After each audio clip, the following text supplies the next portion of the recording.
It's time to set sail, cast off and make for the coast. Our show is a calling to southern climes. While we may be recording this in London and Zurich, this episode has something of a dreamy Mediterranean theme. We're strolling in the gardens of the iconic Hotel du Cap-Eden-Roc in Cap d'Antibes. We'll meet the Renaissance man and inspired hotelier Valéry Grégo as he opens the sprawling and beautiful Hotel du Couvent in Nice, and we'll reflect on the emotional power of cartography. This month's audio essay muses on the allure of physical paper maps. The notes, marks, and even creases in parchment or paper serve as welcome souvenirs of adventures past. We'll also discover a Portuguese fashion brand that embodies the country's sense of breezy, joyous summer, but also expresses the nuance and beauty of its history too. And as ever, we'll share some stories plucked from our own diaries. This is Konfekt Korner, and I'm your host, Sophie Grove. We have amazing creatives in Portugal. We have also amazing factories, very good manufacturers. So it will be almost impossible not having a Portuguese fashion brand. But the truth is that we don't. Hospitality is to host people. That's what we do. We host people in ways that sounds meaningful, natural to us, regardless of what the hospitality industry is. As my father asked for directions, he pulled out his square pencil from the front pocket of his polo shirt and scribbled marks and notes such as gelato for the kids, succulent fig tree, and best beach for sunset. The map became our true guide and testament to this adventure. Welcome to Konfekt Korner. I'm your host, Sophie Grove in London, and I'm joined this month from Zurich by our style director, Marcella Palick, and here in London in the studio with Gillian Tobias. Hello to you both. Hello, the trio of Konfekt Korner team. Hello, London. Hello, London from sunny Zurich. Sunny at last. Great to be back together. Well, as listeners will know, we like to start the show with a little show and tell. Gillian, let's begin with you this month. What do you have for us? I was in Paris again and had a pocket of time in between work to visit the Musée d'Art Décoratif, which is a wonderful museum honouring decorative arts throughout the decades and the centuries.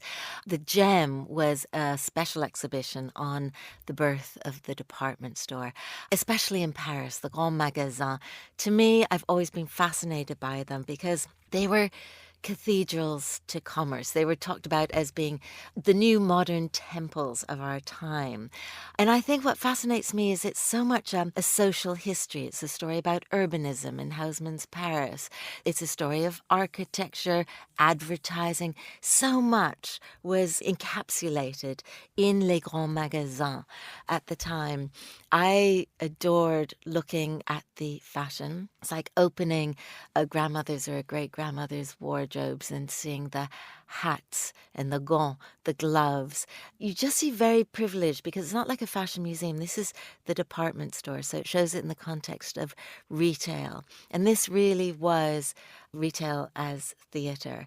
You can still, when you're in Paris, see, like Galerie Lafayette, they still have those exquisite domed ceilings and the grand staircases in Saint-Martin. But to then learn about the reasoning behind everything is just fascinating. One of my favourite novels is the Zola book, Au Bonheur des Dames, which is all about, I think, the bon marché, because it's so interesting about the sense of anxiety, social anxiety when these shops came in and all the tiny little shops around were being forced out.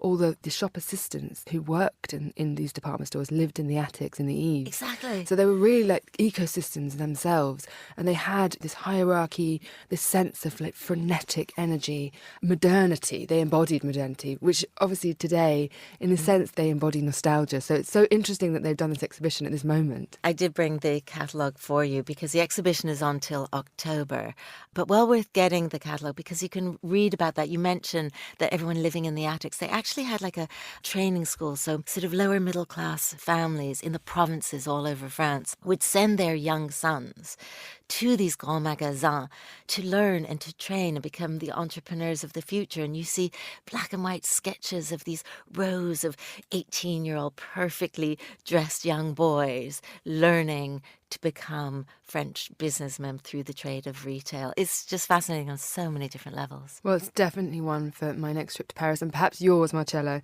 And what have you been up to? Give us your show and tell. Well, I'm just back from holidays where I discovered a pretty small town called Specchia. It's one of the few located on a gentle hill and offers fantastic views to the very south of Puglia.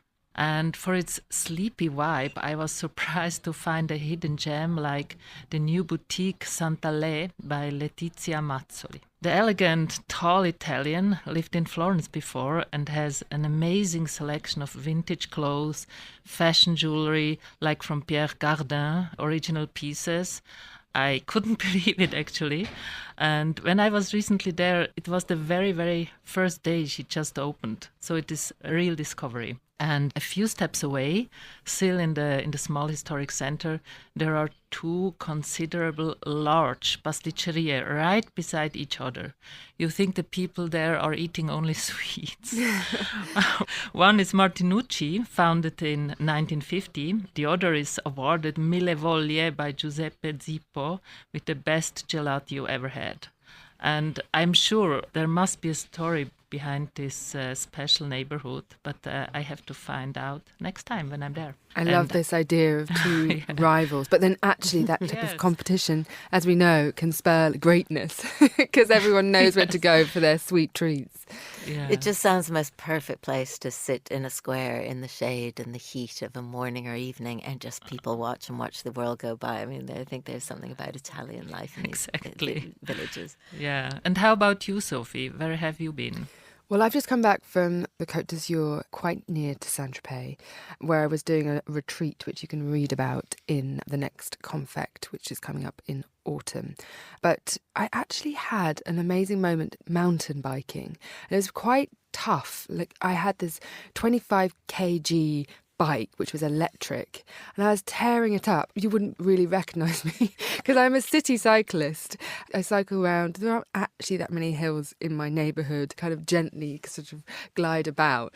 And here, you really had to move. You have to cycle up these very rocky inclines that are super steep and then come down pretty fast.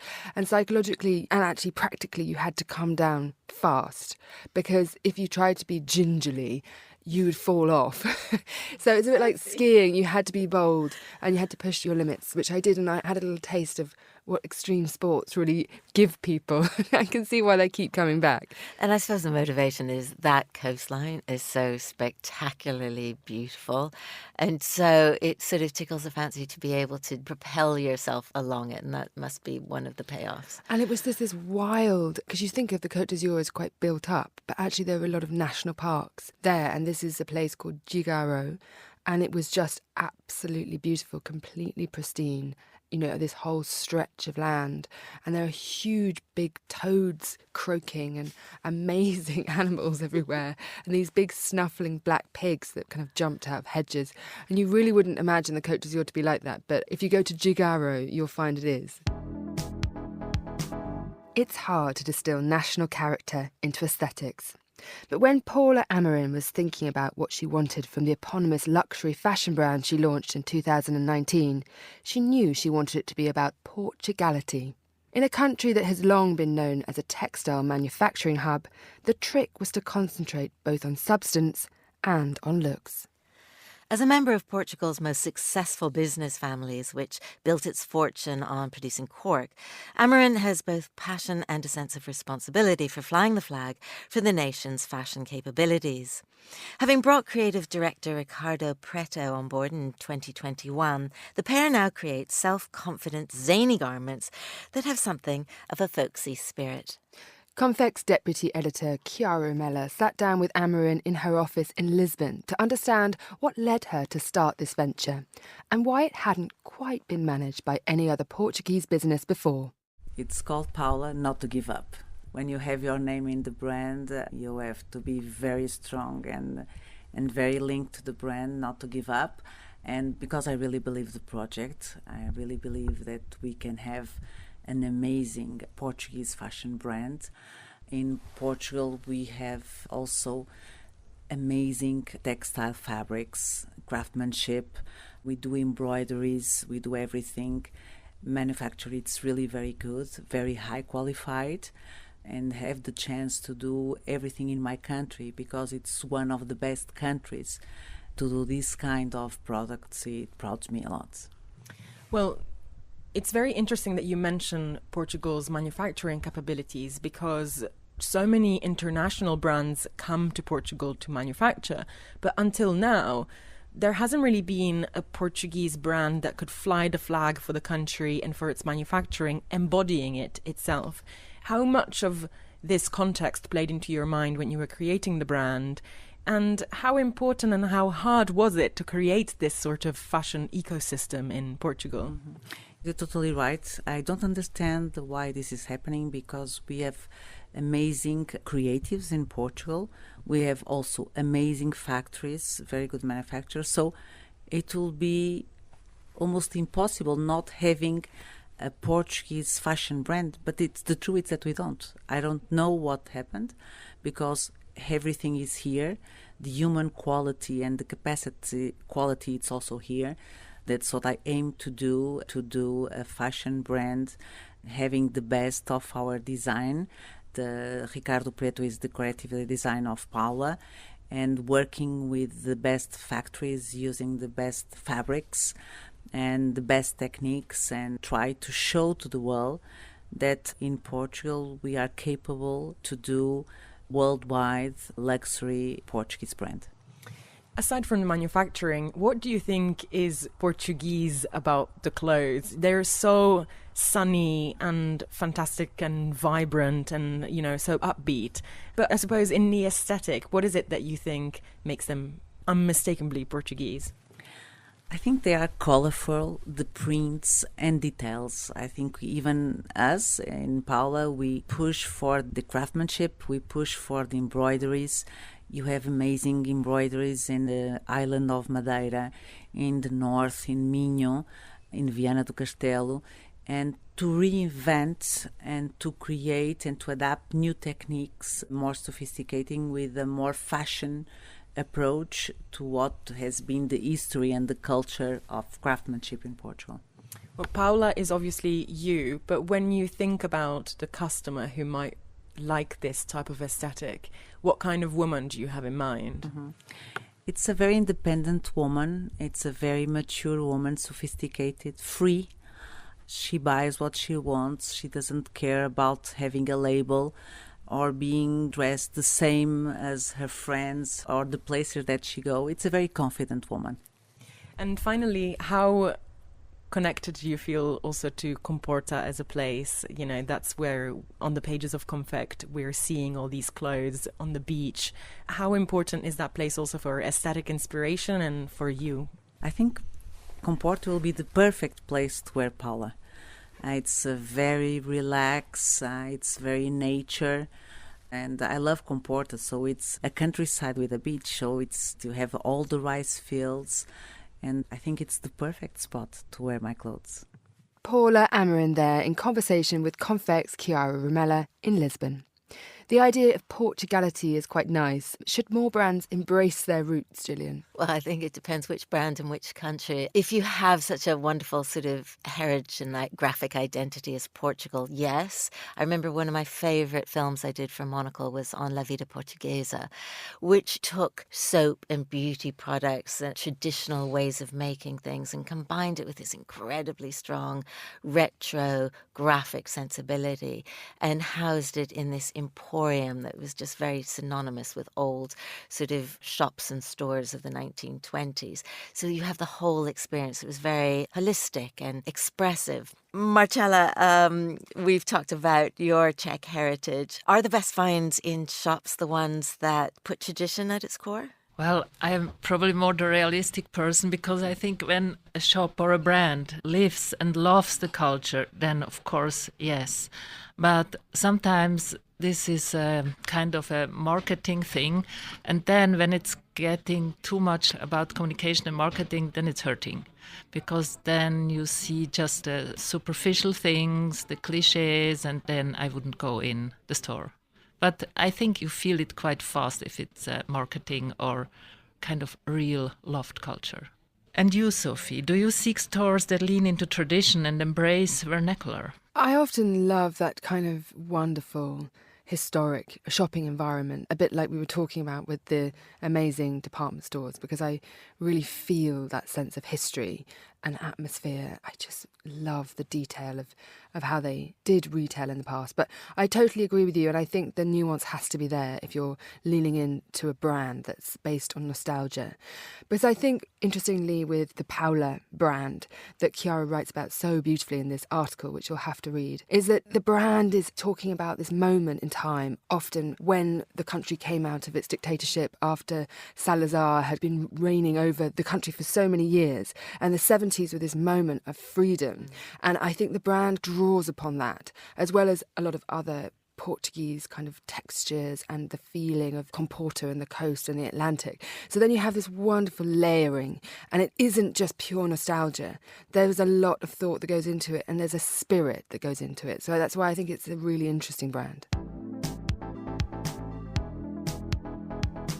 Only a few things can be equated with summer, such as the French Riviera, and hardly any other hotel embodies all the longings we associate with the sea and sunstruck Riviera bliss, like the Hotel du Cap-Eden-Roc at Cap d'Antibes. Situated just down the beach from Cannes, the storied hotel was originally conceived in the 19th century as a writer's retreat before helping to transform the French Riviera from a sleepy backwater into the summertime playpen of international connoisseurs and intellectuals. Marc Chagall sketched at the poolside, Picasso drew the restaurant's menu in 1955, Ernest Hemingway and Ezra Pound were regulars in the hotel's sun-drenched bars, so too were honeymooning Elizabeth Taylor and Richard Burton. They all came to this place where it's always summer, where the mornings smell of freshly cut grass and sea breeze, and where every whim is taken care of before it's voiced. Miriam Zumbel visited the glamorous old-fashioned icon, drank freshly mixed Bellinis and reported back. The morning starts with soft sunlight on my pillow and the gentle breeze that blows through the open window at Hotel du Cap-Eden-Roc. The sea outside of the hotel is milky blue this morning and merges almost seamlessly into the cloudless sky. I swiftly change into a summer dress for a stroll on my way to breakfast along La Grande Allée, a 180-meter boulevard that leads down to the sea, framed by the huge pine trees of the hotel park. The aroma of the 150-year-old wisteria, the rose garden and fragrant jasmine fill the air. This combination of verdant and symmetry that ends in the double blue of sky and sea is certainly one of the most beautiful views in the world. Valéry Müller is with me. She's the director of communications here, and after almost 20 years, she's still fascinated every day about the plethora of colors. It's true, you never get bored. When you look at the blue with the argent on the waves, with the mountains behind it, the Lérins Islands and the blue sky, it's something wow. Even myself, every day, even if I see it every day, I say, wow, what a chance we have to see that landscape. Most of the time is blue, and then when you have a cloudy day like today, then the sea is grey, the sky is grey, the clouds are there, and there is an ambience like an apesanteur. It's very calm, so it takes you to a calmer day. The Austrian writer Stefan Zweig spent time here in 1931 and noted in the guest book, thankful for the sky, landscape and silence around this blessed house. Bright blue water, the sea breeze and fragrant pine trees may also be found elsewhere in southern Europe, but only here on the Côte d'Azur can you find the density of stories and the artists who have immortalized them so incredibly high. Hardly any other coastline has attracted so many people from the worlds of politics, literature, fashion, film and music. All of them found their way to Hotel du Cap-Eden-Roc. This place is steeped in history. The intellectuals used to come not only to do the parties, to do some parties and enjoy the time. Some of them were inspired by the landscape, by the sea, by the ambience. Some of them wrote some, not the books, but paragraphs about the hotels, like Tender is the Night by Francis Scott Fitzgerald. And many painters like Chagall were very inspired. Poets, philosophers by the hotel and the ambiance. Painter Pablo Picasso came here often and was commissioned to design the restaurant menu, Valéry Müller tells me. His only requests were paper, ink, and a quiet table to sit and work. He found this in one of their cabanas right by the sea. He was staying in Cap d'Antibes. He was friends with all these intellectuals staying at the hotel, and he used to come in Cabana 509 and spend the day there and make some drawings. By the way, in some of the museums you can find a letterhead of the hotel with a drawing of Picasso. If you see this one, for example, is from 1923, and here is the bill of Mr. Picasso from the restaurant in the same year. So he used to do many drawings on letterhead or on some menus. It's interesting, what, lunch? Was that 12 16? Francs, 12 francs, which was nothing at the time, but it was in 1923, can you imagine? Speaking of lunch, the salade niçoise, and I say this after extensive personal research, at the Restaurant de Grill is the dish of a lifetime. And when I jumped from the diving board right outside the restaurant into the sea after lunch, I thought for a moment that there was nothing better in life. It's the simple pleasures, even in this epitome of luxury and class. But maybe this also has something to do with the owner's fine restraint. The hotel has belonged to the German Oetker family since the early 1970s. Known for selling baking ingredients, Rudolf and Maja Oetker first saw the hotel from afar in 1964 when they were sailing on the Côte d'Azur. While the hotel looks like a classic chateau and has an aura of elegance and desirability with its sweeping allées, it doesn't feel French. The staff here are so attentive and friendly, you could almost forget you're in France. Valéry Müller tells me about their philosophy of hospitality, its humility and joy.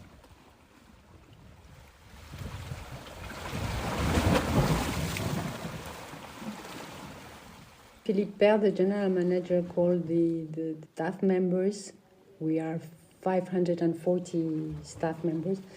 He called them artisans of paradise because the place is a paradise. We call it as well La Grande Dame. Hotel du Cap is La Grande Dame because of her age and her beauty and her classy elegance.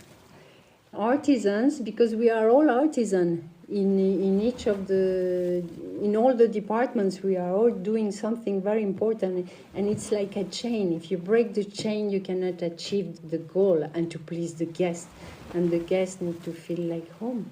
It's like the second home for them. So we need to be close to them, but not too much. There is a barrier to respect, and this is an art. So artisans is the right word, I think. You use the word chain. When I came here, it felt like, actually, yes, it felt like coming home. I've never met these people, but they were so friendly and fun. I mean, very friendly and welcoming. And I came to the room and there was like a club sandwich, as if they have sensed that I still have a hunger because I traveled late. Do you also feel like you're part of a family here? Oh, yes, of course. Thanks God. That's why we do this job, because it's a family. We wake up every morning and happy to come here and spend hours and please the guest. And we say as well, servir. That's a sentence from our general manager. Servir, c'est donner. So to serve is to donate. So all of us donate something.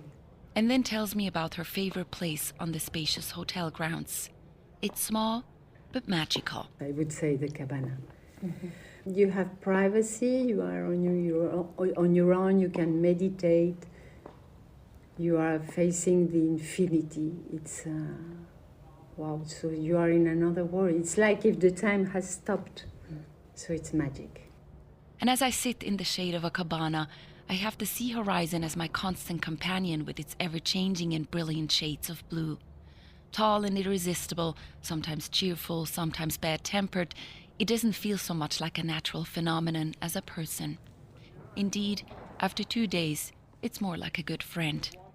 When the painter Claude Monet was at the Côte d'Azur in 1888 and painted 36 pictures within a short space of time, he said of this horizon, "You're so drenched in azure blue here that it almost scares you."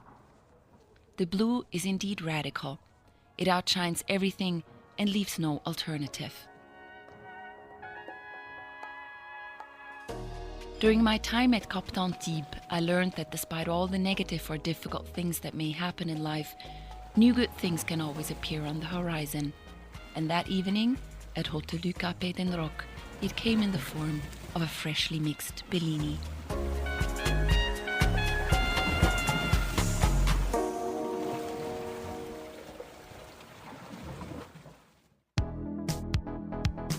We're staying in the French Riviera to meet Valéry Grégo, the owner of the newly opened Hotel du Couvent in Nice's Old Town and founder of the Perseus Luxury Hotel Group. After completing Hotel Le Pigalle in Paris in 2016, Grégo turned his attention to Nice, where he's been renovating the 17th century convent ever since. Konfekt's Amy Vandenberg caught up with Grégo in the garden of the hotel grounds overlooking the courtyard, which was milling with workers eagerly preparing for the big opening day this June.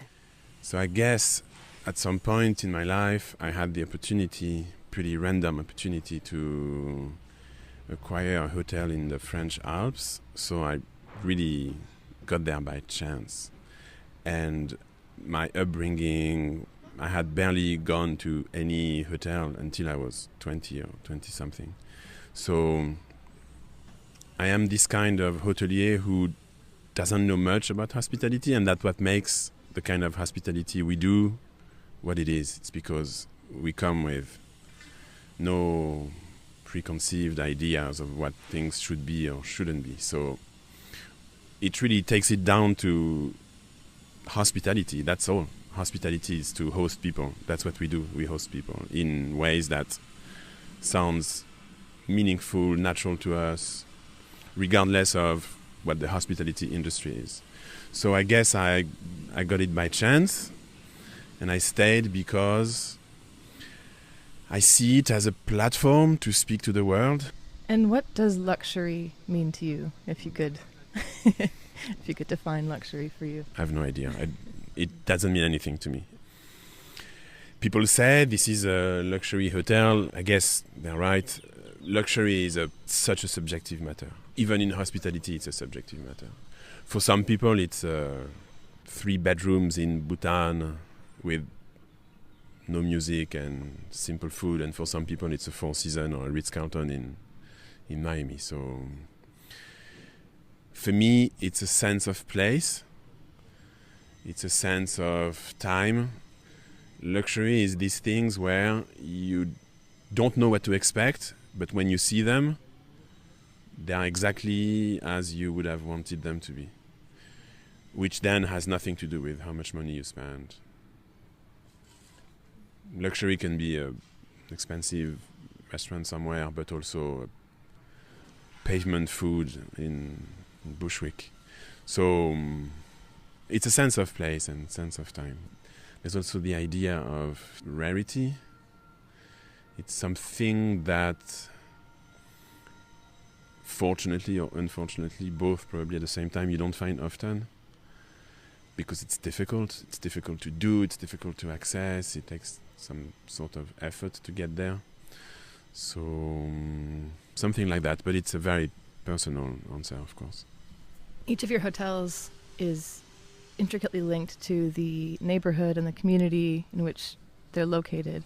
Le Pigalle partners with makers, artists, producers. Why is this important, and what benefit does it give to both the guest and also the neighborhood and community where the hotel is located?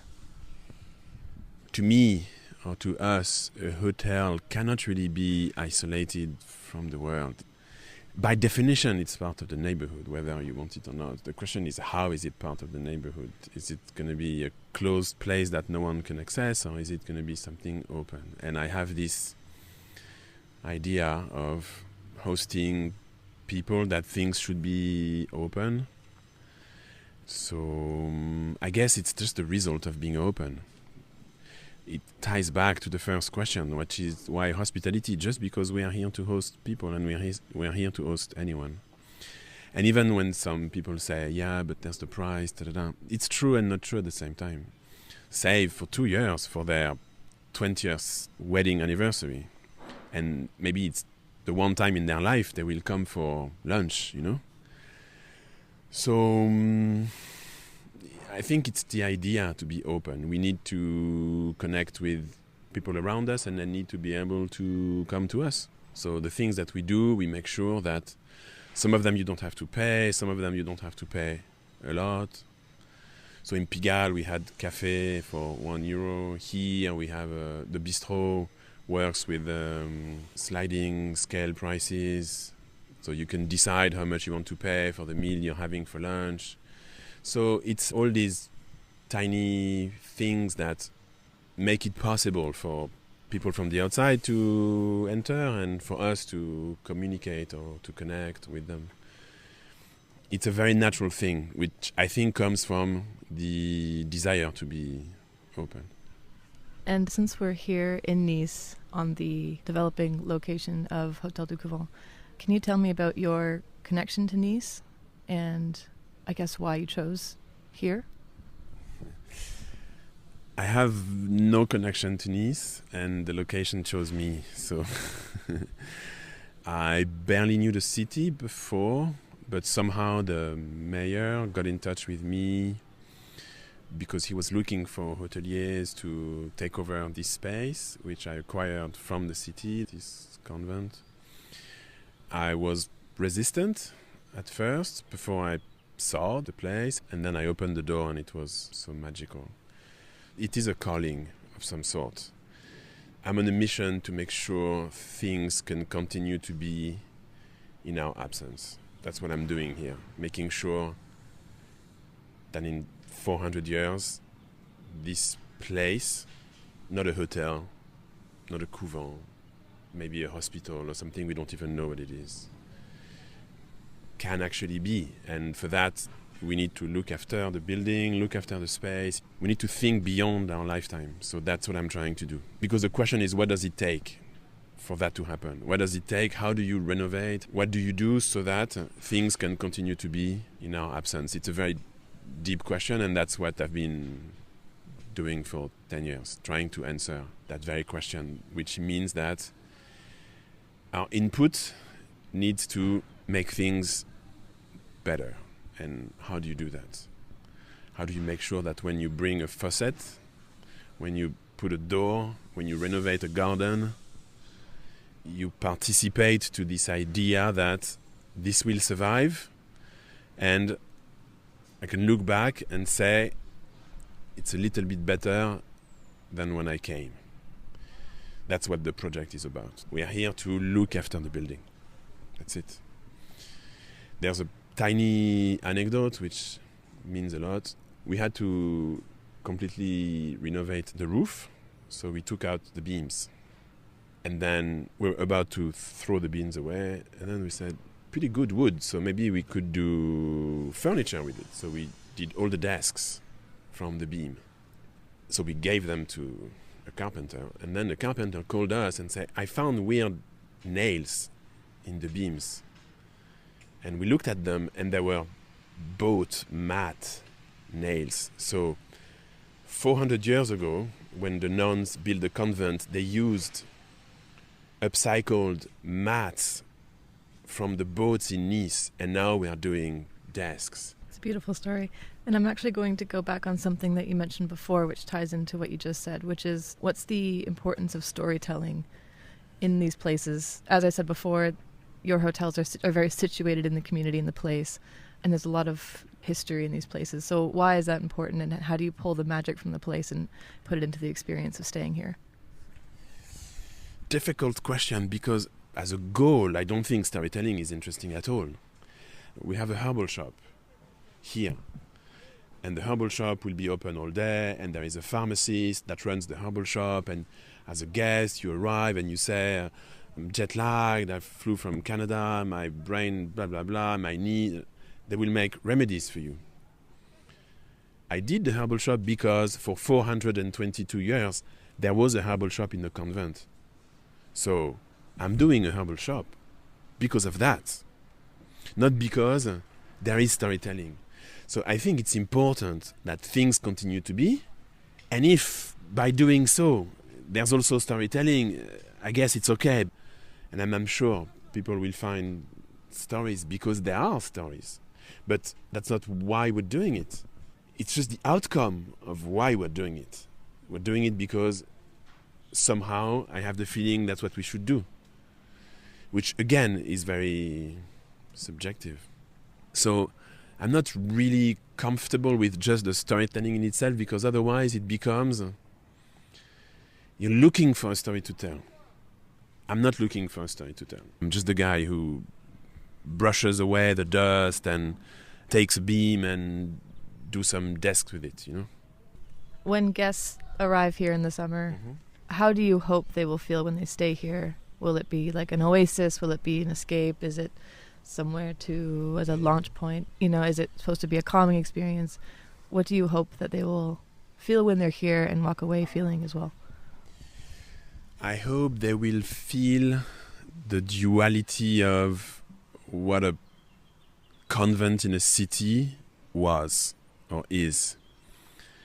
Both calmness and quietness, but also the openness to the city. And we've been really working on, it's not a balance because they both coexist. A convent is teaching the city, it's feeding the city, is healing the people in the city. So we kind of want to be able to do those things, but a convent has closed walls. I want that we're able to feel those two things, and that their stay is a combination of tonight I want to have fun in the bar or at the restaurant, and tomorrow morning I will escape and go up the gardens and stay under the olive trees and just look at the sea and do nothing for 3 hours. So hopefully that's what they will experience. Valéry Grégo in conversation with Konfekt's Amy Vandenberg. Hotel du Couvent is open now in Nice. Navigating your way around unfamiliar towns and terrain by using a physical paper map leaves you with more than just an enhanced sense of place. Notes, marks, and even creases serve as welcome souvenirs of adventures past, as writer Alexandra Aldea explains in this month's essay. Under the shade of Mediterranean pine trees, on a balmy summer day 20 years ago, my father's fingers traced the contours of the island of Elba, Italy. The magnified poster map on the roadside was faded by the sun, its weathered surface dented and cracked. "Are we lost?" I asked. "Yes," he chuckled, thinking about the chances of that happening on such a small island. "Do you know where we are? Can we find our way?" I asked, panicking about missing the front spot on the beach. "Of course we can. We have a map." It would be disingenuous to suggest that our journey unfurled with effortless grace from there. Truth is, we had to question a few locals before deciding to get hold of a paper map from a small souvenir shop. But as my father asked for directions, he pulled out his square pencil from the front pocket of his polo shirt and scribbled marks and notes such as gelato for the kids, succulent fig tree, and best beach for sunset. Our plans began to change. The map became our true guide and testament to this adventure. Today, whether in a city or on a mountain trail, it is easy to find your way. A little blue dot on a phone moves at our pace as it guides us along the streets of Athens, Lucca, or Kathmandu. Icons pop on the side of the well-tracked path, featuring souvlaki or shoe shops, rated with stars by strangers who usually don't live nearby. A paper map is something different, whether it is an old ordnance survey or a trusty road map. It is physical, tactile, and truly orienting. Crucially, you will be there should the blue light cease to pulse. Maps can serve as a bridge between us, the transient tourists, and them, the rooted locals. Their notes and hours, penned on the side, can create a tangible connection with the place. Their cartographic talking points. Waving one about might advertise your status as a visitor, but it also invites suggestion. With a map, you can survey the scene and annotate an alley with a great shop selling Greek fishermen's hats, or a small gallery that catches the attention. X marks the spot, a crease on the folds of the map for every time we had to unfurl it in the wind. On every trip, my husband and I hunt for a box. It has to be relevant to the country we're in. A hand-painted lovely cakey bird for Greece, for example, or a wood-carved silhouette of Copacabana for Rio. It must be big enough to carry all the souvenirs, business cards, postcards, tickets, and maps. As time passes, I relish reopening them. I lift the lids and spread all the maps on the floor. Picking up the well-thumbed ones, bearing splashes of coffee, I can trace my steps.